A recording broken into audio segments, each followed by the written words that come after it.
ചലച്ചിത്ര രംഗത്തെ പ്രമുഖ സംഘടനയായ അമ്മയ്ക്കുള്ളിൽ വീണ്ടും ഭിന്നതകളും വാക്പോരുകളും ശക്തമാകുകയാണ്. സംഘടനയുടെ ആഭ്യന്തര പരാതി പരിഹാര സമിതിയുടെയും വനിതാ വിഭാഗത്തിന്റെയും അധ്യക്ഷ സ്ഥാനത്ത് നിന്ന് പ്രമുഖ നടി ശ്വേതാ മേനോൻ അടിയന്തരമായി രാജിവെച്ചതാണ് ഇപ്പോൾ സിനിമാ ലോകത്തെ ഏറ്റവും പുതിയ ചർച്ചാ വിഷയം. ഒട്ടേറെ നാടകീയ രംഗങ്ങൾക്കും തർക്കങ്ങൾക്കുമൊടുവിലാണ് അതീവ അതൃപ്തിയോടെയുള്ള ശ്വേതയുടെ ഈ അപ്രതീക്ഷിത പിന്മാറ്റം.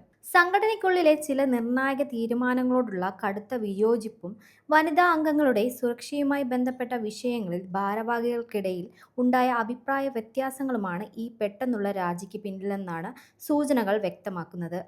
വനിതാ കൂട്ടായ്മകളിൽ നിന്നും മാധ്യമങ്ങളിൽ നിന്നും അമ്മ സംഘടന വലിയ രീതിയിലുള്ള വിമർശനങ്ങൾ നേരിടുന്ന ഈ സാഹചര്യത്തിൽ പദവിയിലിരുന്ന ഒരു മുതിർന്ന നടി തന്നെ പരസ്യമായ രംഗത്ത് വന്നത് നേതൃത്വത്തിന് വലിയ തിരിച്ചടിയായിരിക്കുകയാണ്.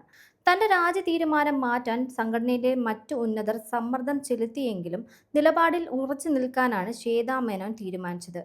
ഈ രാജി അമ്മ സംഘടനയ്ക്കുള്ളിൽ വരും ദിവസങ്ങളിൽ അഴിച്ചുപണികൾക്കും വാക്പോരുകൾക്കും വഴി തുറക്കുമെന്നുറപ്പാണ്.